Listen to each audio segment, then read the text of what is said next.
Qui n'a jamais rêvé d'avoir un jumeau ou une jumelle? Ils sont à l'origine de bien des fantasmes, mais est-ce si simple à vivre? Aujourd'hui, toute une histoire part à la découverte de ces frères et sœurs pas tout à fait comme les autres. Alors vous entendez la photocopie, le clone de l'autre, etc. Des fois, ils vont pas aller plus loin, ils vont pas voir qu'il y a deux individus à part entière. Ça peut être problématique pour construire son identité. C'est au regard des autres qu'on est comparé. Bonjour. Bonjour. Vous vous comprenez mieux mutuellement que vous comprenez votre maman, par exemple? Oui. Jeanne et Marjorie, vous disiez? Non, pas du tout. Et c'est ça, c'est une conversation tout à fait sympathique, il suffit d'avoir de l'oreille et du rythme. Quand ma femme a accouché du premier, quand ils ont mis le bébé pour le nettoyer sur le côté, je vous jure que c'est vrai, j'ai vu mon frère. Petit? Ouais. Ah. J'ai dit, qu'est-ce qui ressemble à Bertrand? Forcément. Non mais... Allez, bonjour à tous. Merci de nous recevoir. Bienvenue sur le plateau Toute une histoire. Madame, mademoiselle, monsieur, bonjour, bon après-midi. Nous allons parler des jumeaux. Aujourd'hui, on compte beaucoup de jumeaux dans ce pays. Plus d'1,5 million de jumeaux en France. Parents et futurs parents, sachez qu'il y a de plus en plus de jumeaux, notamment grâce aux fécondations in vitro, mais pas seulement. Et quoi qu'il en soit, les jumeaux intriguent tout le monde, et en particulier, évidemment, leurs proches, leurs amis et leurs familles. Mais eux, comment le vivent-ils? On aime tous penser qu'on est unique, mais se construire quand on a été collé à l'autre dès le berceau, quand on a toujours soufflé les bougies d'anniversaire à deux, quand on a devant soi son double ou presque un autre soi-même, les jumeaux sont-ils dans un monde à part? Ou au contraire, des frères et sœurs comme les autres? C'est la question que nous nous posons aujourd'hui dans Toute une histoire avec tous nos invités. Et tout de suite, une première interrogation. Quelle est la nature du lien qui unit les jumeaux? Est-il physique, chimique, un peu spécial? Ou c'est simplement lié à l'éducation qu'ils ont reçue? On va leur demander. Merci d'accueillir tous nos invités qui sont avec nous. Bonjour Christophe et Bertrand, vous avez quel âge? 43 ans. Chacun. Hein. Voilà. Vous êtes mariés? Oui, Vous avez 2 enfants. tout à fait. Chacun. Moi j'ai 2 filles. D'accord. Moi j'ai 2 garçons Qui ont de quel âge? 17 et de 12. Et moi 2 filles de 17 et de 12. Exactement le même âge. Comme quoi, vous savez, c'est le sexe masculin qui détermine le sexe des enfants. Voilà. Donc moi je ne sais faire que des garçons. Et moi que des filles. Donc le jour où ma belle-sœur veut des garçons, je... Ils ont Ça exactement reste le en même âge, famille. vos enfants? Oui, tout à fait. À 3 mois près. C'était voulu? Non, pas forcément au départ. Nous, on a eu du mal à avoir un premier enfant. Nous Donc aussi. voilà. Et puis, Marie, notre première fille, est arrivée au bout de 14 mois. Voilà. Et quel lien ont vos enfants de 17 ans pour les plus grands, de 12 ans pour les plus jeunes? Ah, ils sont très complices. Alors les 2 aînés, donc quand on part en vacances souvent ensemble, les 2 aînés sont souvent pris pour les frères et sœurs. Donc, Tellement- sa tellement fille aînée et mon fils aîné. Oui, bien compris. Vous avez l'impression qu'il y a un lien particulier entre vous deux? Oui, un lien, je pense, indescriptible que je ne pourrais pas forcément vous décrire, mais un lien unique et fusionnel qui Vous savez ce qu'elle pense, là? Non. Ça, c'est le genre de question, justement, qui donne l'impression qu'après, on est fusionnel, mais c'est pas forcément le cas. Elle vous surprend quand elle parle? Ou est-ce que vous savez globalement là où elle en est, ce qu'elle va dire? Non, je la connais, je connais son caractère, je connais sa personnalité. Maintenant, non. je peux Elle pas vous non- surprend? Bien sûr. Elle vous surprend? Heureusement. Et vous, comment vous définiriez votre lien? Bonjour. Bonjour. Nous, notre lien, on est très fusionnels, toutes les deux. On ne peut pas se séparer l'une de l'autre. Et quand on est ensemble, on se sent beaucoup plus forte que Se seule complète. l'une d'un côté, l'une de l'autre. Vous êtes Et on se mariés? complète. Oui. Depuis toujours, en tout cas, les jumeaux fascinent. Diverses expériences ont été menées, vous avez suivi ça sans doute avec intérêt, à la télévision anglaise, qui a été la télévision précurseur, mais aussi en France, avec toutes sortes de couples de jumeaux, et pourtant le mystère reste entier. Aux États-Unis, cette semaine, un congrès international a réuni plus de 4000 de ces copies conformes. Depuis la nuit des temps, les jumeaux ont toujours fasciné et on s'est longtemps demandé par quel miracle une mère pouvait donner naissance à 2 enfants, apparemment rigoureusement identiques. Si la science a percé le mystère biologique de la gémellité, on reste fasciné par le lien qui unit 2 individus au code génétique strictement identique. Mais jusqu'à quel point les jumeaux sont-ils similaires? Dans ce programme anglais, des scientifiques ont fait passer des batteries de tests à des jumeaux monozygotes. Morphologie, empreinte digitale, goût, voix.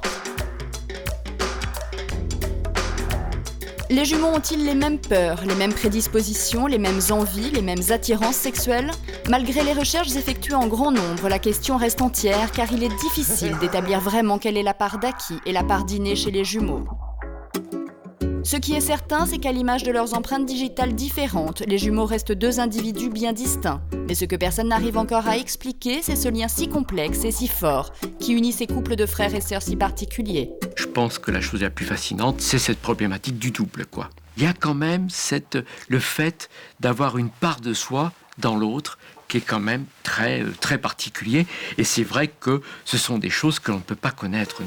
Ma sœur, en fait, c'est ma camarade, c'est ma copine, ma confidente. C'est beaucoup de choses à la fois. On s'appelle minimum 4 fois par jour. J'ai déjà mon clone. Voilà. En fait, c'est mon âme sœur. Notre relation est très fusionnelle. Passionnée, des liens invisibles. C'est un merveilleux cadeau qu'on nous a envoyé. Tous les hommes et toutes les femmes recherchent un amour inconditionnel. Les jumeaux ont ça en partage.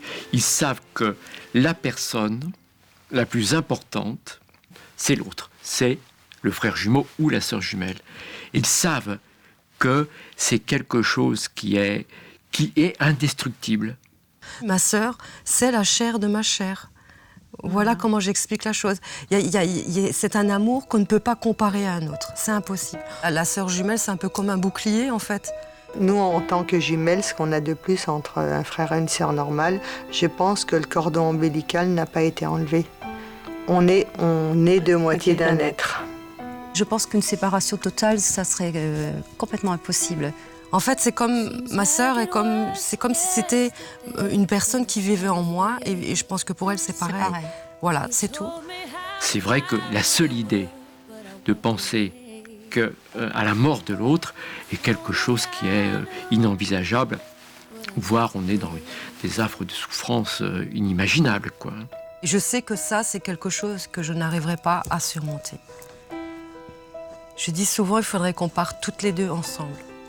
S'il arrivait quelque chose à l'une des deux, c'est la moitié de notre vie qui s'en va, quoi. Alors, sans parler de la fin de la vie, quand il vous arrive à l'un ou à l'autre d'être malade, est-ce que vous le ressentez? Que l'autre ne se sent pas bien? Oui. Oui, oui. Moi, j'ai vécu une expérience dans ce sens-là, où j'étais en vacances avec ma femme et mes enfants, donc séparés de mon frère. Il était en Seine-Maritime. Et je vais à la plage. Bon, je rentre, je ne suis pas bien du tout, complètement. J'oublie même mes lunettes, alors que sans lunettes, je vois très mal. Sur la plage, je rentre, mon sac sur la plage était resté, enfin bref. Mais alors, j'étais complètement à l'ouest. Et je suis rentré, on avait un télégramme, mon frère venait de rentrer en urgence à l'hôpital, se faire opérer. Mais bon, une appendicite très, très infectée. Et donc, je n'ai pas été surpris. Et jamais je suis comme ça. Je suis quelqu'un qui a la tête sur les épaules, toujours avoir des idées. Je ne me l'explique pas, je ne peux pas vous dire. Ce sont des hasards, à votre avis, Joanne et Marjorie, ou Oui, pour moi, c'est un hasard. Oui, pour moi aussi. C'est pas possible. Enfin. Nous, ça nous est jamais arrivé. Non. En revanche, je vous comprenez très bien, vous le disiez à l'instant. C'est que vous vous comprenez mieux mutuellement que vous comprenez votre maman, par exemple? Ah oui. Ah oui, c'est vrai qu'on est très fusionnels. Il suffit qu'on se regarde, on se comprend tout de suite. Oui. On a des petits signes comme ça de temps en temps et on comprend ce que pense l'autre parce que l'autre ressent. Parce qu'on se connaît parfaitement. Mieux que vous ne comprenez, mieux que vous ressentez vos propres amoureux respectifs? Ah oui. Oui. Et comment ils le vivent, ça? Ça doit être troublant pour les amoureux, et pour les parents aussi. Hein. Mon mari oui, le vit c'est pas. sûr, pour les parents aussi. Mon mari le vit pas forcément très très bien. Ah bon? Il a l'impression qu'on fait ménage à 3 de temps en temps parce qu'on s'appelle très très souvent avec Marjorie, 2-3 fois par jour. On se voit tous les 15 jours, 3 semaines. Et encore pour nous, c'est pas suffisant. Non.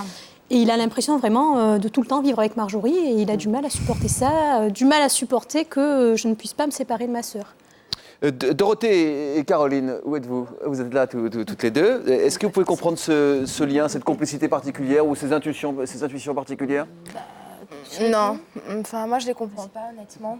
Je pense que là, je sais plus vos prénoms, excusez-moi, mais Bertrand et Christophe. Voilà, Bertrand et Christophe. Enfin, moi, ça me parle pas du tout. Hein. Cette notion de gémilité comme ça, au contraire, ça m'effraie même, quoi, parce que. Zou. Non, On est des bêtes de cirque. Non, mais je trouve ça, je trouve ça dramatique. Enfin, excuse-moi, mais oui, ça fait ça. Enfin, nous, on l'a un peu mal vécu. Mais vous, ce que vous représentez, c'est exactement ce que nous, on voulait pas qu'on nous fasse. Ouais. Ne serait-ce qu'au niveau de vos habits ou. Marion. Tout ça. Il joue complètement le jeu. Enfin, moi, la chemise, le jean. Oui, complètement. Parce qu'on l'assume très bien. Oui. Parce que dans la vie du lundi au vendredi, on est totalement différents. On est très épanouis en tant que jumeaux, mais on est aussi très épanouis en tant qu'individu simple. Hein. Donc je vous rassure. Et vous, en tant que jumelle? Nous, disons qu'on se référerait plus à une relation fraternelle, comme des frères et sœurs qui pourraient... Alors c'est vrai que nous, on n'a pas on a 5 minutes d'écart, hein, forcément, mais vous avez ceux aussi qui ont 1 an d'écart, voire 2 ans d'écart, qui quelquefois peuvent avoir aussi des relations très fusionnelles. Donc voilà, nous, on se réfère plus à une relation plutôt fraternelle La que ressemblance gémellaire. physique est toujours plus forte chez les jumeaux et chez les jumelles, quand même, ça. Oui, Quand on se ça, construit, mais c'est alors compliqué. justement, Oui. alors ça, c'est là que ça devient compliqué, parce que comment expliquer que 2 personnes qui se ressemblent physiquement, alors vous entendez la photocopie, le clone de l'autre, etc. À partir de quel âge vous avez entendu ça, jeune?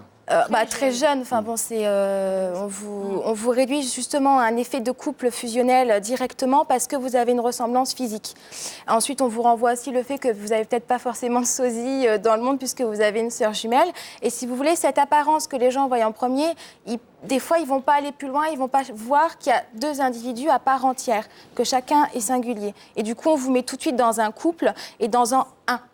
Christophe et Bertrand, il y a un peu de provocation, une envie d'amuser les autres, de les faire réagir. Je pense que bon. Le fait d'être des grands garçons comme vous. Voilà. On ne peut pas assimiler ça à un handicap, mais malgré tout. Une problématique. Une problématique à gérer. On a une problématique à gérer. Il faut qu'on la gère. Soit on en souffre. Oui. Ça se sent pas. Par rapport à ce que disait. Non, parce que je vous disais, on est bien épanoui, ça va, regardez. Tout va bien. Non, la problématique, c'est-à-dire La problématique, c'est toujours avoir l'image de soi en face, essayer de ne pas construire son identité au départ. C'est pratique. Alors ça, c'est ce qui est ambivalent chez les jumeaux, c'est que c'est à la fois pratique, mais à la fois, quelquefois, effectivement, un peu difficile à compliqué gérer. pour se construire. Marion et Anaïs, qu'en pensez-vous? Vous savez que le gris vous va bien, j'imagine que Non, c'est pas du... Oui, elle est Non, mais ce que vous va bien comme couleur, ça vous va bien comme couleur. Oui, non, mais c'était pas... On n'a pas joué le jeu de... Vous vous êtes appelé avant l'émission?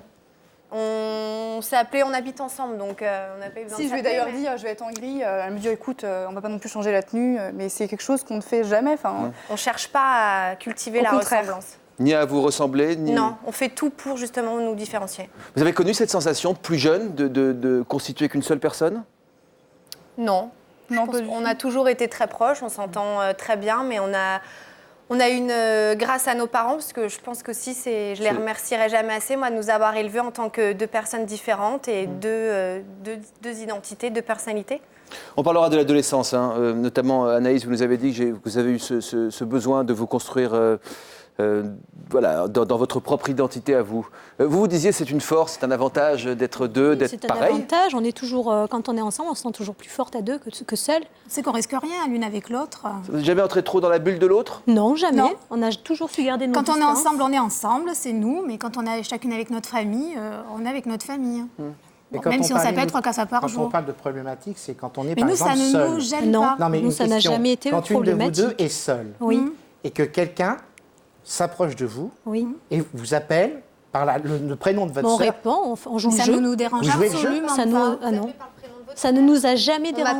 Mais nous, on a très rarement le prénom de ma sœur. Moi, souvent, quand je fais shopping ou autre, j'ai des collègues de mon frère. Oui. Salut Bertrand, comment ça va? Non, c'est pas moi. Je ça vous dérange, là? Nous, ça nous est là, bon, oui. Alors, ça vous amuse de jouer de votre similitude quand c'est vous qui décidez, mais pas quand c'est les autres? Ça vous dérange, c'est ça? Non. Ça vous amuse quand ça vient de vous, ça les dérange quand ça vient des autres? On en fait un jeu parce qu'on a décidé d'en faire un jeu. Oui, mais alors c'est nous qui menons le jeu. C'est vous qui menez le jeu, c'est ça que vous avez passé, quoi. Ce sont les autres qui le mènent. Je veux savoir ce qu'en pense Daniel, parce que Daniel est venu seul aujourd'hui. Oui. Et pourtant? Tout à fait, oui. Et pourtant? Oui. Et pourtant? Je suis jumelle. Vous êtes jumelle, merci de me préciser. Qu'est-ce que vous ressentez en écoutant des jumeaux qui sont complices, parfois en gardant leur distance, parfois en voulant complètement assumer leur ressemblance? Moi, je dis que c'est magnifique, ils ont de la chance. Oui. J'ai pas cette chance. Vous êtes au spectacle, là? Vous êtes heureuse de les voir comme ça? Oui, c'est sûr, oui. C'est sûr. Parce que moi, j'ai pas du tout cette chance, quoi. Qu'est-ce qui s'est passé avec votre sœur jumelle? Ça a été un esprit de compétitivité, de rivalité, ça a été depuis tout le temps, quoi. À partir de quel âge? À partir de... Moi, mes parents ont divorcé, on avait 20 mois, donc comme il y avait la chouchoute à papa et la chouchoute à maman, ça a commencé à cette époque-là. Et ça a été toute ma vie, quoi. Ça a été toute ma vie. La compétition a été instaurée par vos parents, d'après vous? Elle n'a pas été instaurée par mes parents, mais bon, elle était beaucoup plus vive, beaucoup plus gaie, beaucoup plus expansive. Elle me dominait énormément. Et ça a toujours été comme ça. Et j'ai jamais su prendre le dessus jusqu'à mes 17 ans, quoi. J'ai jamais su prendre le dessus. Maman était couturière, donc on était habillés pareil. Elle tricotait, donc on avait les mêmes pulls aussi, les mêmes chaussures. On avait tout pareil, quoi. Donc, Et arrivé même à l'adolescence, même avec les copains, il y a eu des problèmes, quoi. Alors pareil dans l'aspect extérieur, mais pas pareil dans le comportement, visiblement. Et voilà, cette enquête est éloquente. Dans 80% des couples de jumeaux, notamment ce qu'on appelle les vrais jumeaux, les monozygotes. On est monozygote. Vous êtes monozygote. Ah, oui. L'un des deux est le dominant.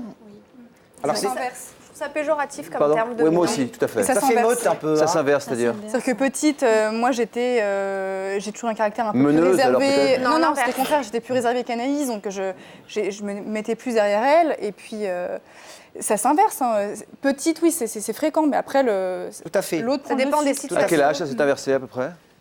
C'est pas, moi je parlerais pas d'une inversion, c'est que je suis plus extravertie, je parle peut-être plus facilement qu'elle, donc aux yeux de l'extérieur, on peut peut-être penser que c'est moi qui suis dominante, mais oui, moi je vous dis... Et quand vous dites ça s'inverse, c'est-à-dire ça s'est inversé, vous êtes d'accord avec ça? Moi je dis quand ça s'inverse, par exemple ma sœur, je trouve elle a une force que j'ai pas, c'est d'être plus solitaire et d'accepter plus la solitude que moi. Moi je pense que le fait d'être deux, oui, vous disiez que c'est une force, mais en même temps, ça peut être difficile parfois de trouver sa place et de se dire est-ce qu'on arriverait à vivre sans l'autre. Bertrand, vous êtes d'accord avec... Tout à fait. Enfin, il y a une domination qui existe. Enfin, nous, par rapport à notre histoire de gémellité, mon frère, Christophe, a été dominant jusqu'à l'âge de 14 ans. Et après, la tendance est inversée. Donc peut-être... Mais vous l'avez décidé, ça? Oui. Là, je me suis aperçu que, sans le faire exprès évidemment, je faisais souffrir mon frère. Exemple. Jeu de société, partie avec les copains. Allez, on va jouer dehors. Allez, Bertrand, tu ranges.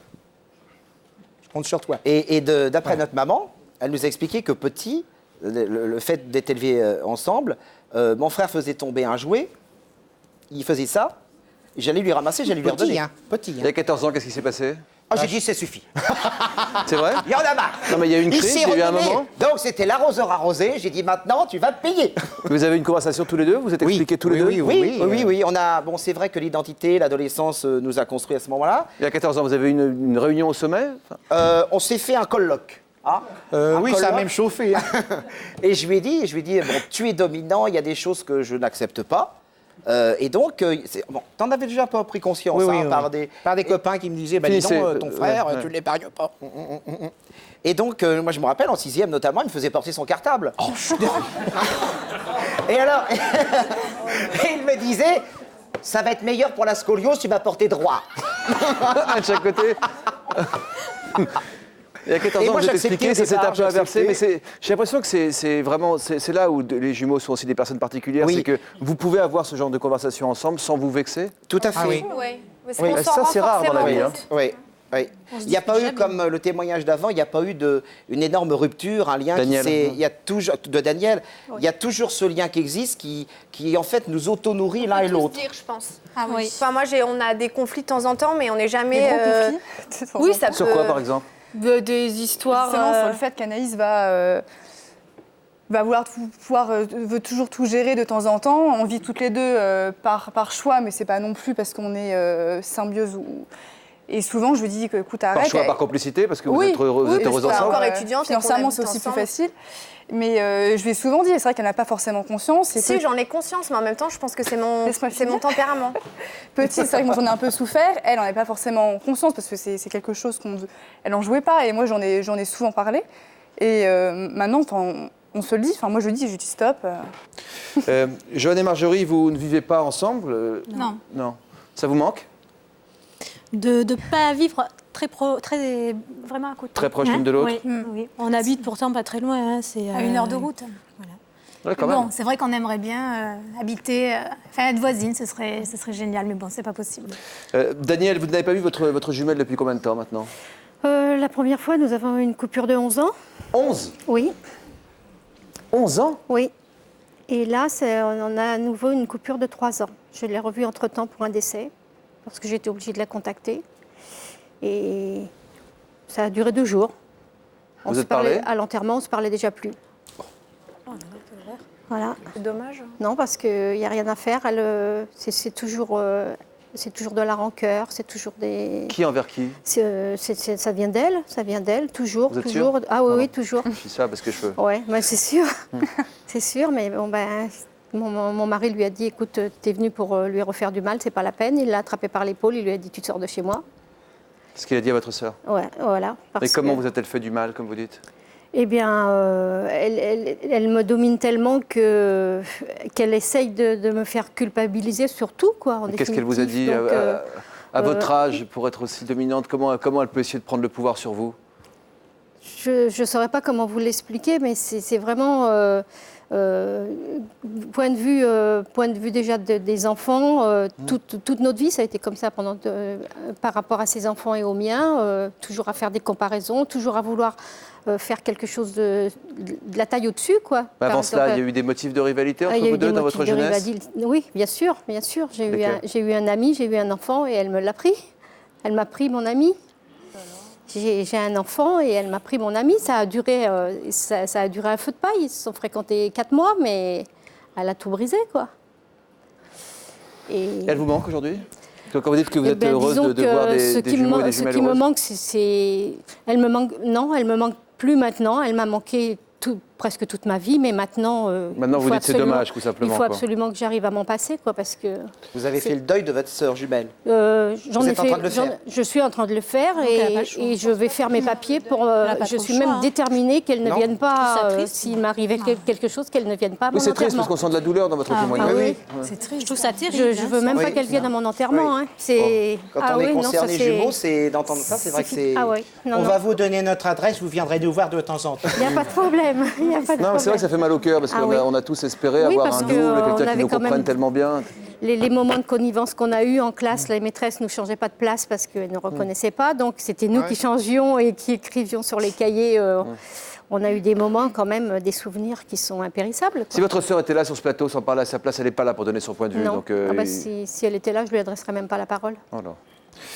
Michel, vous avez connu ça entre vos fils respectifs? Peut-être à l'adolescence, dans ces moments de construction particuliers? Non, mais enfin, ce n'était pas non plus toujours très facile. C'est-à-dire qu'ils sont à la fois fusionnels et à la fois, ils se disputaient à longueur de journée. C'est-à-dire que nous, on a vécu l'enfance avec des cris du matin au soir. Mais ceci dit, ils sont très proches, c'est un petit peu comme le cas... ils sont très proches, mais... de Marion et Anaïs. Voilà. Marion et Anaïs, voilà.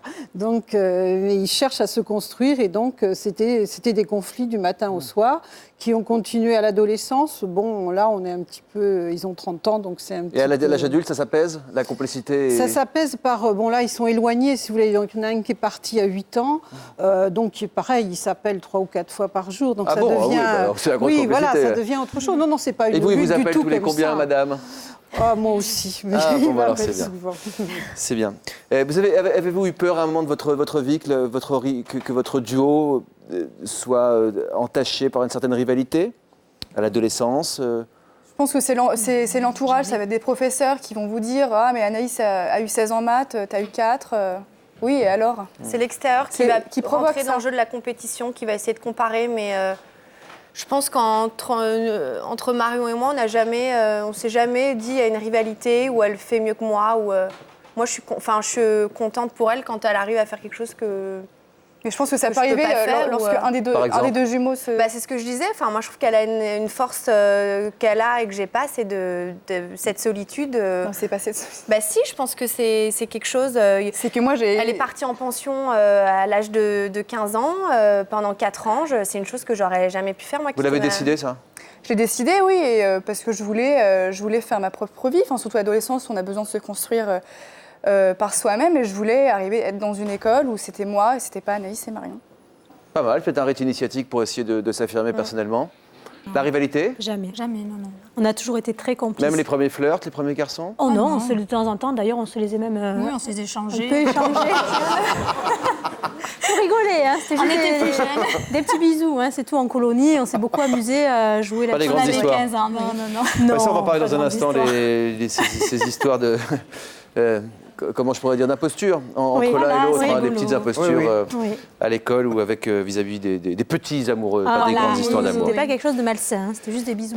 Dans votre enquête, en fait, beaucoup de jumeaux nous ont dit que la relation est compliquée, surtout au moment de la construction, au moment de l'affirmation, au moment de devenir adulte. Elles peuvent même devenir carrément compliquées. Comment se construire en tant qu'individu unique lorsqu'on est deux?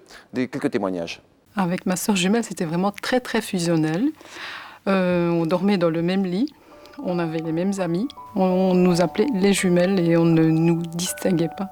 Ça, je crois que c'est un petit peu la faute des parents de nous avoir élevés comme un couple de jumelles. Quand on était petites, oui, on nous habillait tout le temps pareil.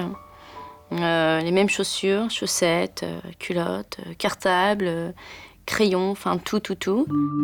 Si Colette et Caroline sont seules aujourd'hui, c'est qu'elles ont eu le besoin de se séparer de leurs jumelles qu'elles ne voient plus. Alors que la société aime regarder les jumeaux comme une seule personne, construire sa propre identité peut devenir un vrai combat pour certains.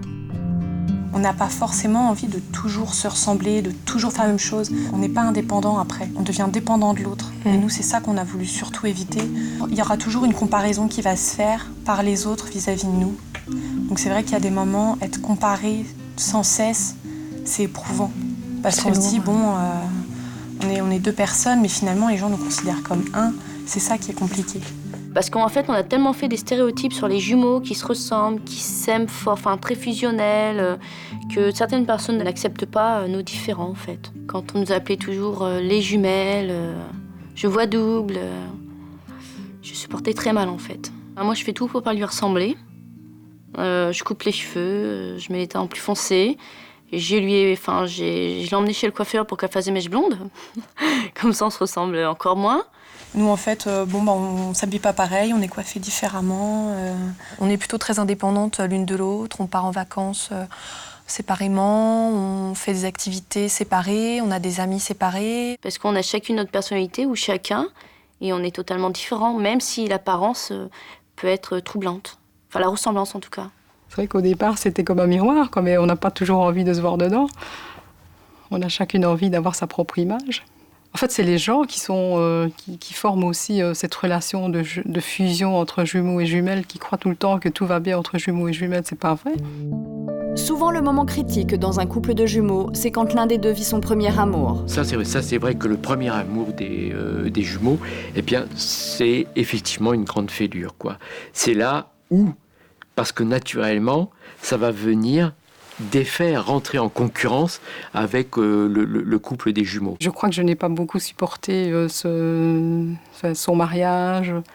J'ai vécu ça comme un abandon, comme une petite trahison, si on veut. Après le mariage, on avait des rapports normaux entre sœurs, mais plus une relation fusionnelle comme on avait eu. On a chacune évolué, chacune de son côté. On ne s'est jamais plus retrouvés, en fait.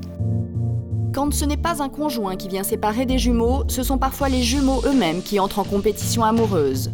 Caroline et sa jumelle ont séduit plusieurs fois le conjoint l'une de l'autre, c'est pour cela qu'elles sont en froid aujourd'hui. Ça arrivait 2 fois où j'ai failli me mettre avec des hommes. Ma sœur, s'est mise avec eux à la finale. Ça m'a blessée. J'ai envie, sincèrement, j'ai envie de renouer avec elle. Mais j'ai pas encore ni la force de la regarder en face, et puis pour ce qu'elle a fait. Parce que moi, je vis vraiment comme une trahison. C'est passionnel entre jumeaux, ça l'est parfois aussi entre frères et sœurs, hein, il faut le dire. Hein, c'est des choses qu'on trouve un peu dans toutes les familles, mais c'est particulièrement saillant chez les jumelles et les jumeaux. Comment vous avez vécu le départ de Marion en pension? Vous aviez 15 ans? Ouais, j'avais 15-16 ans, je m'en suis pas rendu compte en fait au début. Et c'est dû, je crois, au bout du premier trimestre où j'ai été convoquée avec mon professeur principal qui m'a dit « Mais Anaïs, qu'est-ce qui t'arrive? Tes notes chutent un peu. » Et elle m'a dit « En fait, comment va ta sœur ?» Et c'est là où en fait, je me suis mise à pleurer devant elle et j'ai pas un caractère à pleurer facilement devant des gens que je connais pas forcément. Et là, je me suis dit c'est le départ de ma sœur. Dorothée aussi, Dorothée, comme Marion, vous avez décidé de vous éloigner de votre sœur à l'adolescence. C'était plus début de vie d'adulte, on va dire. Quel âge? Mais j'avais 19 ans. Mais c'était dans un contexte particulier. Et oui, j'ai eu envie de souffler. Et, quel contexte? Contexte. Bon, un contexte alors, pour être précis alors. Et j'ai fait ma vie étudiante, c'est-à-dire que je reprenais des études, je savais enfin ce que je voulais faire. Mais qu'est-ce qui se passait avant, sans entrer dans les détails? J'avais l'impression qu'elle me... C'est marrant de vous regarder du genre... Qu'elle me mangeait. J'ai le droit de le dire ou j'ai pas le droit de le dire? J'avais l'impression qu'elle me mangeait. Enfin, j'avais l'impression qu'elle prenait mon espace. C'est ça. Et j'avais envie, comme je vous dis, de souffler. Donc je suis allée faire mes études et habiter ailleurs, sur Amiens en l'occurrence. Et ça fait du bien. Vous comprenez que Marion, que Dorothée aient eu besoin de se séparer? Ah non. 15 ans, 19 ans? On ne comprend pas. Non, on n'a jamais voulu se séparer quand on était plus jeunes. Non. On ne L'espace voulait même pas vital, avoir notre chambre chacune. D'ailleurs, moi, j'ai redoublé le CM1, excuse-moi. J'ai redoublé le CM1 et Marjorie est passée en CM2 et toutes les deux, on n'a pas supporté. Hein. Et elle est revenue avec moi en CM1. Souvent, à l'adolescence, on cherche à découvrir qui on est vraiment. Alors voilà, on s'affirme, pas systématiquement pour tous les jumeaux, mais j'ai l'impression que c'est quand même un moment où on se pose le plus de questions. Est-ce qu'il vous est arrivé d'avoir des divergences profondes sur des questions de séduction par rapport aux femmes, par exemple? Ah, là, on va entamer le domaine privé. Oui, on n'avait pas du tout les mêmes goûts par rapport à la jante féminine. Mon frère aime les blondes, moi j'aime les brunes. Excusez-moi. Vous avez le choix entre les deux. Oui, j'ai vu par là. Oui. Oh non, ma femme écoute. Oui. Mais on n'a pas senti, nous, cette grande rivalité, en fait. Je rebondirais sur l'histoire de chance par rapport aux études et à l'adolescence. C'est vrai que, le phénomène de la pension, moi, je pense que ça aurait été difficile. Par contre, la grande chance qu'on a eue, moi, je suis dominant au niveau littéraire et mon frère jumeau est dominant au niveau mathématique. Ça, c'est des trucs d'enfant, ça. Encore aujourd'hui? Non, c'est moi qui fais dans nos études. Dans nos études, ça veut dire qu'on s'est complété et on a pu vraiment s'aider l'un et l'autre. Passer l'un pour l'autre. Une chance supplémentaire d'avoir. Passer l'un pour l'autre aussi? Oui, il y a prescription, on peut le dire. À certains examens, j'ai pris la place de mon frère en maths. Ça, c'est le rêve. Oui. On va raconter des petites histoires comme celle-ci, la suite de l'histoire de Bertrand et Christophe et tous nos invités d'aujourd'hui, comment ils ont joué, et comment ils jouent encore de leur ressemblance aujourd'hui après ce message de la rédaction qui vous concerne peut-être. Vous avez sauvé la vie de quelqu'un. Grâce à vous, une catastrophe a été évitée. Lors d'une agression, vous êtes intervenu pour venir en aide à la victime. Vous vous êtes lié d'amitié avec la personne que vous avez secourue. Quelqu'un vous a sauvé la vie. Pour nous raconter votre histoire, contactez-nous au 0820 16 30 15 ou connectez-vous sur le site de l'émission. Pour moi, en fait, je n'ai plus de sœur. Et que c'est exactement ça. C'est ce que je ressens, oui. Aujourd'hui, je suis toute seule. La rupture est définitive pour moi, oui. J'ai tiré une croix, complètement. Je sais même pas si elle vit encore ou si elle est morte, je sais pas. Pour moi, c'est devenu des étrangers, mes parents. Prochainement, toute une histoire recevra des hommes et des femmes qui ont coupé tout lien avec un membre de leur famille. C'est le cas d'Annick, qui n'a pas vu son père depuis 40 ans et tente de reprendre contact pour lui présenter son petit-fils. Bonjour, vous êtes Marie, n'est-ce pas? Oui. Je suis la fille de monsieur... C'est pas Annick? Si, bien sûr. Non, c'est pas vrai, ça me revient pas. Bonjour. Enfin... Non, vous y prenez un peu tard, je crois, vous croyez pas? Mieux vaut tard que jamais. Tu perds ton temps. Isabelle est en litige avec son fils, qui lui réclame une pension alimentaire. Depuis le jugement, elle n'a aucune nouvelle de lui. Aujourd'hui, je sais pas où il est. Je sais pas ce qu'il fait. J'en sais rien. Ça reste toujours mon frère pour moi. C'est vrai que s'il pouvait revenir, moi, ça me ferait vraiment plaisir, quoi. Mais même si je sais que dans le fond, c'est pas possible. On parle des jumeaux aujourd'hui dans toute une histoire et de leur relation particulière. Comment peut-on se construire une identité propre lorsqu'on a toujours été en duo? Pour Bertrand et Christophe, ça s'est plutôt passé en douceur. Vous avez joué de votre gémellité. Comment vous avez préparé votre coup à chaque fois? Oui, minutieusement. Hein, oui. Oui. Bon, en général, on a chacun nos vies respectives, on ne s'habille pas pareil, mais quand on veut jouer aux jumeaux, on s'amuse à jouer aux jumeaux. C'est un jeu pour nous. Voilà. On s'est habillé une fois pareil, alors les gens avaient trouvé ça un peu drôle, un peu... Alors plutôt que de nous lancer des cacahuètes, parce qu'il y a aussi la partie jeu de cirque, hein, on s'est dit, tiens, c'est nous qui allons prendre le dessus, et on va en faire une force, un atout. Et donc on a décidé, en fait, mon frère et moi, ça a maintenant 30 ans, grâce à l'école, grâce à un prof de collège. Un prof de français, comme quoi, voilà, les enseignants. Hein. Qui a su nous prendre et savoir gérer un peu le phénomène jumeau dans sa classe. On a travaillé sur du Molière, enfin des œuvres un peu artistiques et littéraires. Et donc on a commencé le théâtre à ce moment-là. Et c'est là qu'on s'est rendu compte que les gens étaient en attente parfois On donnait ce qu'ils attendaient. Du phénomène jumeau. Oui. Et on s'en abuse. Et on s'en abuse encore. Et ça nous arrive tous les deux de nous faire passer l'un pour l'autre, par exemple. Oui. Encore aujourd'hui? Ah oui, oui. Dans quelles circonstances? Il y a l'année dernière, il y a 2 ans, je suis arrivé un matin au bureau de mon frère, il m'avait fait un croquis la veille au soir, briefing, comment s'habiller, etc. Et on a fait, sans faire de publicité, pour une célèbre émission sur notre chaîne, où on prend le personnage de l'autre, sans caméra, juste pour nous amuser. Hein. Et moi, je suis allé, puisqu'il est formateur, dans la salle de cours où est mon frère. Et j'ai donné un cours d'informatique. Aux élèves qui vous connaissaient? Oui. Comment? En quoi ça vous amuse? Quand on va au bal masqué. Non mais voilà, Oui, mais, c'est oui, ça. mais- On met un masque, on met un personnage. J'adore jouer le personnage de mon frère. On aime bien jouer un personnage, on aime bien... En fait, ce qu'on aime, c'est le goût de la farce. Et ce qui est voluptueux, c'est que quand on enlève le masque, on redevient soi-même. Et ça, on le gère très bien. C'est un jeu. Vous avez joué à échanger vos places également Oui, plus jeune, plus maintenant. À l'école? Oui, à l'école. À l'école, moi j'étais très, très forte en anglais. Quand le professeur interrogeait Marjorie au tableau, c'était moi qui me levais. C'est pas bien. Il ne savait Très jamais pratique. qui était celle qui avait les lunettes de toute manière. Donc que je me lève ou que ce soit Marjorie, il ne voyait aucune différence. Et avec les garçons donc? Donc avec les garçons. Non, mais c'était vraiment rigolo. C'était juste pour s'amuser, c'était pour voir si vraiment ils allaient voir la différence. Par exemple donc, en Alors colonie c'était la plupart du temps c'était en colo, on avait 13-14 ans. Quand donc par exemple je sortais avec un garçon, il nous plaisait à toutes les deux. Marjorie, je faisais semblant d'aller dans ma chambre pour chercher quelque chose que j'avais oublié, un paquet de Kleenex ou autre. Marjorie mettait vite mes habits, mes lunettes, d'ailleurs elle y voyait rien. J'y voyais rien. Moi non plus, j'y voyais plus. Et elle allait vite rejoindre le copain, et puis voilà, des petits bisous comme ça, mais c'était juste pour rigoler. Sauf une fois où... Il y en a un qui s'est rendu compte. Ah bon? Johan s'est pris une claque. C'est vrai? Il s'est pris une claque phénoménale. Il a été très très déçu, il était très amoureux. Non, il n'a pas supporté de se faire prendre pour un imbécile. Il n'a pas supporté de se faire avoir, en fait. Lui, il pensait que c'était se faire prendre pour un imbécile. Pour nous, non, c'était pas ça. Non, pas, ça, Nous, c'est sûr, vrai pour qu'on vous. c'était vraiment un jeu. On ne voulait pas les prendre pour des imbéciles. Comment il s'en est rendu compte? Mais je crois que c'était Sabrina, une des copines de qu'on la avait en colonie, qui est allée lui dire regarde quand même, tu t'es pas rendu compte que c'était pas la même façon d'embrasser peut-être. Il faudrait nous faire un cours, nous montrer. On fait plus maintenant. On fait plus, c'est fini. Ah non, c'est fini. Terminé. Vous racontez ça à votre mari? C'est peut-être ça qui... Oui, raconte.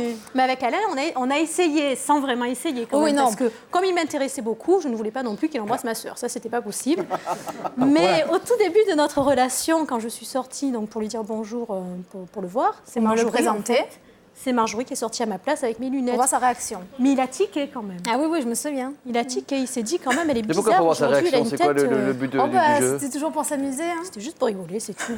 Pour voir s'il allait vraiment savoir si c'était moi ou Il y a Marjorie. cette complicité d'enfant, on voit que vous l'avez gardée aujourd'hui. Vous avez gardé aussi ces moments où quand on est frères et sœurs, et en particulier jumeaux ou jumelles, on rigole vraiment ensemble. Parce qu'on a... nous, oui. Quand on se retrouve toutes les deux, on passe notre journée à rire. À rigoler. On a 12 ans quand on est ensemble. Vous pouvez donner vos lunettes à votre sœur pour voir?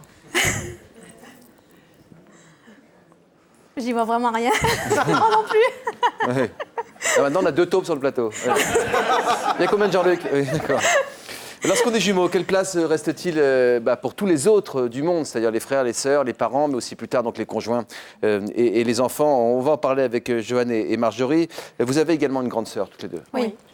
Qui a quelle différence d'âge avec vous? 4 ans. 4 ans. Bon, c'est vrai qu'elle a eu du mal, étant jeune, à supporter notre gémilité, puisqu'on était vraiment très, très complices. Tout le temps ensemble. Voilà. Elle a eu l'impression d'être enfant unique. Moi, les seuls moments que j'ai en souvenir, en fait, d'elle, c'est quand on l'embêtait dans la chambre, on allait écouter à la porte quand elle avait des petits copains, on se cachait derrière son bureau. Et alors, qu'est-ce qu'elle était en colère. C'était vraiment ça. Elle était vraiment énervée quand elle voyait qu'on était cachés, on n'avait pas le droit de dépasser le seuil de la porte. Tu te rappelles? Oui, c'est vrai. Elle essaie de vous prendre séparément pour vous raisonner? Jamais. Non. On était tout le temps temps vraiment à deux. sentie comme fille unique et on était vous toutes les deux un bloc contre On elle. sentait forte, on C'était faisait vraiment des- le bloc. Des blagues, la pauvre. Sans arrêt. Et aujourd'hui, vous en êtes où de vos relations? Ça va beaucoup mieux depuis que chacune a fait sa vie et est partie. Ça va beaucoup mieux. On a Mais compris sans beaucoup de choses. retrouver évidemment la complicité que vous avez toutes les deux. C'est pas du tout non, c'est pas la même C'est chose. pas C'est notre pareil. sœur, on l'aime, c'est incontestable, mais c'est C'est vrai pas que une question d'amour, là je parle de complicité. C'est pas la même. Non, on c'est n'a pas la pas même du tout la même complicité, non. Non, pas du tout. Et la maman, elle a eu l'impression parfois ou le papa de se retrouver un peu à l'écart? Ah oui, nos parents, oui. Quand on est ensemble toutes les deux, qu'on va les voir avec nos enfants, on leur laisse les enfants et nous on se met de notre côté et on papote. discute, c'est notre journée. Donc ma mère des fois nous dit je suis là. Michel, Oui, qu'est-ce qu'en pense Michel? C'est vrai. Te C'est vrai sens-tu que mise à l'écart? quelquefois on se sent exclu un petit peu du groupe, même si on est très proche. Moi, je suis très très proche de mes enfants, mais quand ils sont tous les deux, ils sont dans leur univers, ils se Oui, créent leur on a besoin univers, de ce moment. et on est toujours un petit peu exclu quand même. Mais on ne fait pas exprès, en plus c'est naturel. Ouais. C'est un Je pense, besoin, ouais. c'est un besoin. peut pas Et faire autrement. quand ils se disputent tous les deux, ça arrive. Ça arrive. Alors, est-ce qu'ils viennent voir la Souvent. maman? Pas forcément, ils ne viennent pas voir la maman, mais la maman veut s'en mêler. Bien sûr. La maman essaie d'arranger les choses et elle intervient. Et très vite, elles se retrouvent à la porte, en fait, quelque part du conflit. Et les deux, on ne s'explique même pas comment ça se passe. Enfin, ils ne le disent pas vraiment, mais d'un seul coup, on se dit, mais qu'est-ce qu'on est venu faire là? Puisqu'ils partent d'un conflit et d'un seul coup, ils sont d'accord. Et vous êtes là au milieu, puis finalement, ça devient de votre faute. Donc, on vous, voilà, finalement, donc vous sortez. C'est comme un vrai couple d'amoureux, deux personnes qui s'aiment vraiment, qui sont ensemble, qui sont en train de s'engueuler. Vous arrivez, vous dites, arrêtez de crier sur... Mais de quoi vous vous mêlez? Les deux se retournent d'un coup, là. Ils ne le disent pas vraiment, mais enfin, c'est un petit peu la par contre. Non, c'est jamais eu ce problème. On se dispute jamais. Non. Disons que quand maman elle t'engueulait, après on faisait bloc et finalement, je ne pouvais plus rien dire. Bertrand faisait une bêtise et que... Manifestement, la suspicion était bien sur Bertrand, du côté des parents. Souvent, je m'accusais à la place. Et inversement.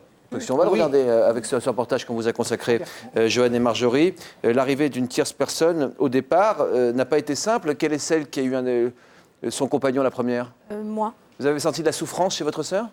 Ah ben oui, ça c'est... J'étais très très déprimée, j'avais l'impression qu'elle m'abandonnait complètement, c'était très dur. Vous l'entendez tout à l'heure dans le reportage d'ailleurs. Mais ce qui est logique, on le comprend très bien, il y a tant d'adaptations certainement pour pouvoir essayer de reconstruire, si possible, la complicité qu'on avait quand on était plus tôt. Vous êtes aujourd'hui toutes les deux en couple. Alors c'est vos maris qui doivent composer avec la sœur de l'autre. Une obligation qu'Alain, le mari de Joanne avec les lunettes, a toujours un peu de mal à accepter. Aujourd'hui, Estelle déjeune avec son papa, car sa maman Marjorie ne quittera pas son ordinateur. Ah, ça y est, elle est connectée. Celle que Marjorie attend avec tant d'impatience derrière son écran, c'est Joanne, sa sœur jumelle. Avec Joanne, on discute très souvent par messagerie, surtout le soir. On s'appelle tous les jours, il ne se passe pas une seule journée sans qu'on ne s'appelle pas, parce que sinon ce serait un stress en fait. On ne dit rien de particulier, mais on a besoin de savoir que tout va bien, pour que l'autre... on a vraiment l'impression d'être avec l'autre en fait. Joanne et Marjorie sont nées à 4 minutes d'intervalle il y a 31 ans. Elles se sont toujours considérées comme deux moitiés et ont un rapport fusionnel. Mais on ne peut pas vivre toute sa vie avec sa sœur. Aujourd'hui, elles sont mariées et mères de famille. Les deux jumelles vivent à une centaine de kilomètres l'une de l'autre. Toutes les 2 ou 3 semaines, elles s'organisent et mettent entre parenthèses leur vie de famille pour se retrouver. Si on sait une semaine avant qu'on va chez l'autre, on y pense toute la semaine, on se dit sans arrêt vivement samedi, plus qu'un jour, plus que 2 jours. C'est l'euphorie, là, je me languis vraiment d'y être en fait. 1 heure de route, c'est trop long. C'est vrai que ce serait génial qu'on vive toutes les deux côte à côte, dans des maisons proches, voilà. Mais bon, c'est vrai que pour la vie de famille, c'est impossible. Coucou ma sœur. C'est pas vrai. C'est la voiture.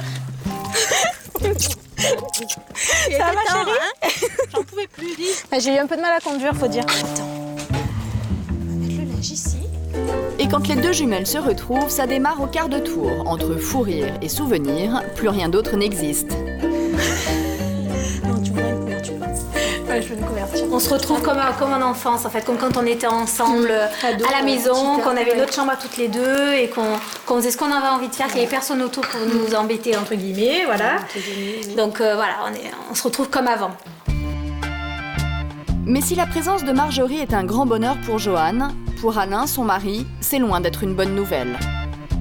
Quand elles sont toutes les deux, on est mis à l'écart. Elles sont toutes les deux, et c'est tout. Tout le reste n'a plus d'importance. Bon, c'est comme ça dure quelques heures. Il faut pas que ça dure non plus trop longtemps, parce qu'après, bon, en fait, on ne se marie pas avec une jumelle, on se marie avec les deux. Une physiquement et l'autre en esprit. Elle est là, tout le temps.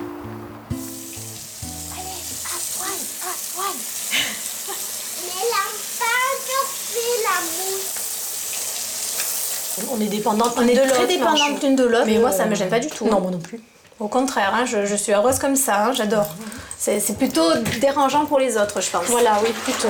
Oui. Avec notre grande sœur Sandrine, on a eu beaucoup de mal parce qu'on ne s'est jamais intéressé à elle vraiment quand on était enfant quand même. On était beaucoup dans notre vie. Mais je n'ai pas de souvenir de nous en train de jouer avec elle, Marjorie. Non. À l'heure de l'apéritif, les jumelles se décident enfin à partager un moment avec Alain. Mais l'ambiance reste un peu tendue et Alain est toujours seul face au bloc formé par les deux sœurs. Tu es content, Alain, que ta belle-sœur ce soir? Oui. Allez, Alain, à notre super soirée. À ma sœur, hein? Oui. À nous, ma chérie. Ce soir, nous, on va se faire pizza. Hein, on va décongeler des pizzas. Après, on va se regarder rien, la télé, tranquille. On va se mettre devant la télé. Et Alain, bon, ce sera pas une super soirée, mais... Je vais me coucher. Voilà, il aura... Quand on est toutes les deux, ah oui, moi ça on a vraiment envie d'être toutes les deux, en fait. Voilà. Donc, intégrer les autres, en fait, c'est impossible. Et c'est rare quand on se voit avec des amis, en fait. De temps en temps, ça arrive quand on va au resto. Ouais. Mais bon. Il y a vous. Il faut faire en fonction. Voilà, c'est tout simple. C'est ça, hein, quand on est ensemble, c'est ça. C'est notre couple de jumelles, c'est comme ça. Et... autrement, même c'est sûr si les autres en souffrent un peu. Le lendemain matin, l'heure de la séparation approche. Un moment toujours délicat. La nuit, ça creuse. Hein. Super nuit. Oui, chérie. 2 minutes. Moi, j'ai la boule. Ça commence à stresser, là. Ouais. On commence à stresser. Ça va faire vide. Toi, quand tu pars, ça fait... à chaque fois, ça fait un vide. Hein. J'ai pas envie. Au moins, tu vas retrouver ta fille. Hein. C'est un point positif. Et ton homme, ouais. Bon, ma chérie, je vais devoir y aller. Bah, je suis dégoûtée, là. Qu'est-ce que je vais faire, moi? Je t'appelle dès que j'arrive. Hein. Allez. Faut pas stresser, on se voit bientôt. Voilà, ouais, ça va. On va essayer. Attends, laisse la porte ouverte le temps que je démarre. Allez, ma chérie. Allez. À tout à l'heure, hein? À tout à l'heure. Si c'est pas de l'amour, c'est ressemble, hein. C'est le grand amour, hein. Ah oui. Ouh là là là là là là. On s'adore, nous. Hein. Ouais. On s'aime, on se le dit tous les jours. Quelle est votre principale différence à toutes les deux? Alors là, à part les lunettes. Hein. Ouais. Physiquement ou... Non, pas physiquement, non. La principale différence, je vois pas une non, pas physiquement, t'as bien compris, en gros. C'est ce qu'elle vient de vous dire. Non, je sais pas, Marjo, je sais pas. Quelle est votre principale différence? Je peux pas dire, là. Alors moi, je suis très... il parlait tout à l'heure de lunaire. Je suis très créatif, très... j'aime pas du tout la routine, j'aime l'imprévu. Et votre frère, c'est tout le contraire? Voilà. Lui, c'est tout carré, tout bien comme il faut, tout géré, un peu fonctionnaire dans l'âme. On est en train de préparer sa réponse? Non, ça se rapprocherait un peu de ça. Je suis moins... je pense que Anaïs Marion... est peut-être plus dépendante de moi que moi je ne le suis d'elle. C'est aussi pour ça que je suis partie. À 15 ans. Peut-être que Marjorie est plus extravertie que moi, alors on va dire. Oui, moi je suis plus sérieuse. Peut-être que Marion est plus terre-à-terre et moi un peu plus... pas faux-folle, mais extravertie. Ouais. J'ai l'impression que vous en avez sur le cœur, toutes les deux. Oh non, on écoute attentivement. Les trois là, c'est complètement différent et nous, on vient se rajouter à ça, donc ça fait 4 relations complètement différentes. Moi, ça m'échappe totalement. Totalement. Qu'est-ce qui vous échappe? Par exemple, votre relation, je me souviens plus de vos prénoms, excusez-moi, mais on voit bien que votre mari est complètement exclu et vous devenez des êtres un petit peu associables, hein, vous concentrant sur vous-même, un couple. Enfin, c'est pas méchant, hein, c'est pas. On le prend pas mais mal. c'est vraiment un côté associable. Et même l'enfant n'a plus sa place parce qu'on a vu dans le repas. Attends 5 minutes. Enfin bon. Oui, mais ce n'est qu'une fois toutes les 3 semaines, donc on se l'accorde. Mais c'est vrai que ça, c'est un côté important. Aussi que le regard des gens renvoie aussi. C'est à ce côté de couple jumeau, donc du coup à se renfermer sur soi et être à des êtres associables. Quel message que vous voulez faire passer sur votre gémellité à tous ceux qui... Que nous, on est des sœurs et notre particularité, c'est effectivement d'avoir une ressemblance physique et d'être jumelles, mais que malgré tout, on a des relations frères et sœurs, comme peu importe... Sœurs avant d'être jumelles, quoi. Voilà, tout à fait. Il faut dire que depuis à peu près une trentaine d'années, maintenant, ça a été observé par les scientifiques, les fécondations in vitro notamment, on a constaté une augmentation de 69% des naissances gémellaires, et donc temps de sortir un peu des clichés des jumeaux qui vivent ensemble, qui sont collés l'un à l'autre pour se demander quels liens unissent véritablement ces femmes, ces hommes qui se ressemblent, parfois trait pour trait. J'espère que cette émission vous aura aidé à y voir un petit peu plus clair. Je remercie tous les invités d'avoir été avec nous. Bon après-midi, à bientôt.